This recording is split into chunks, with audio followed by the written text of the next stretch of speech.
ಇನ್ನು ಮುಂದೆ ನಿಮ್ಮ ನೆಚ್ಚಿನ ಧಾರಾವಾಹಿಗಳ ಫುಲ್ ಎಪಿಸೋಡ್ಗಳು ಸನ್ ನೆಕ್ಸ್ಟ್ ಆಪ್ನಲ್ಲಿ ಮಾತ್ರ.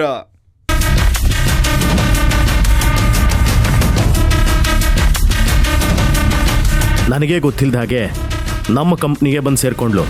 ನನಗೆ ಗೊತ್ತಿಲ್ಲದ ಹಾಗೆ ಮಾವನ್ನ ಶರತ್ ಮನೆಗೆ ಕರ್ಕೊಂಡು ಹೋದ್ಲು. ನಾಳೆ ದಿವಸ ಏನೇನು ಅನಾಹುತ ಮಾಡ್ತಾಳೋ ಯಾರಿಗ್ ಗೊತ್ತು. But Prabhu, I don't think so. ಯಾಕಂದ್ರೆ ಅವ್ರ ಮನೆಯವರು ನಮ್ಗೆ ತುಂಬಾ ಲಾಯಲ್ ಆಗಿದ್ದಾರೆ. I don't think she is like that. ಅವಳಿಗೆ ಯಾವುದೇ ರೀತಿ ಕೆಟ್ಟ ಇಂಟೆನ್ಷನ್ಸ್ ಇದೆ ಅಂತ ನನಗನ್ನಿಸ್ತಾ ಇಲ್ಲ. ಕಾತಿ, ಮೇಲ್ನೋಟಕ್ಕೆ ಇದೆಲ್ಲ ಸರಿ ಅನ್ನಿಸ್ಬೋದು, ಆದರೆ ಇದನ್ನೇ ನಿಜ ಅಂತ ನಂಬೋದಕ್ಕಾಗೋದಿಲ್ಲ. ನೋಡು, ಅವನ್ ಚಿಕ್ಕಪ್ಪ ನಮ್ಮ ವಿರುದ್ಧ ಕೇಸ್ ಮೇಲೆ ಕೇಸ್ ಯಾಕೆ ಹಾಕ್ತಿದ್ದಾನೆ ಹೇಳು? ಮಾವ ಈ ಆಸ್ತಿನೆಲ್ಲ ಸಂಪಾದನೆ ಮಾಡಿರೋದು ಅವರಪ್ಪ ಕೊಟ್ಟಿರೋ ಚಿಕ್ಕ ಸಂಸ್ಥೆಯಿಂದ. ಅದಕ್ಕೆ ತಾನೆ ಅವನಿಗೆ ಮಾವನ ಮೇಲೆ ಸಿಟ್ಟಿರೋದು. ಇದೇ ಉದ್ದೇಶ ಅವಳಿಗೂ ಇರ್ಬೋದಲ್ವಾ?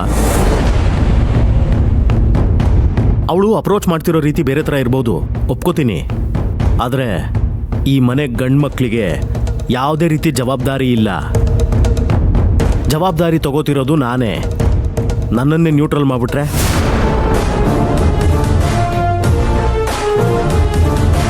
ಅವ್ರ ಕೆಲಸ ಈಸಿ ಆಗುತ್ತಲ್ವಾ?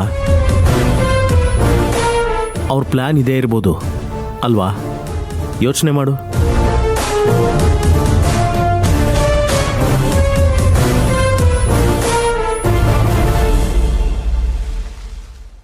ನೀನ್ ಇಷ್ಟೊಂದೆಲ್ಲ ಹೇಳಿದ್ಮೇಲೆ ನಂಗೂ ಯಾಕೋ ಹಾಗೆ ಅನಿಸ್ತಿದೆ ಪ್ರಭು. ಹಾಗೆ ಅನ್ನಿಸ್ತಾ ಇದೆ ಅಲ್ಲ, ಇರೋದೇ ಹಾಗೆ. ನೋಡು, ನಾವು ಹೀಗೆ ಸುಮ್ಮನೆ ಇದ್ದರೆ ಒಂದೊಂದಾಗೆ ನಮ್ಮ ಕೈ ತಪ್ತಾ ಹೋಗುತ್ತೆ. ಯೋಚನೆ ಮಾಡು.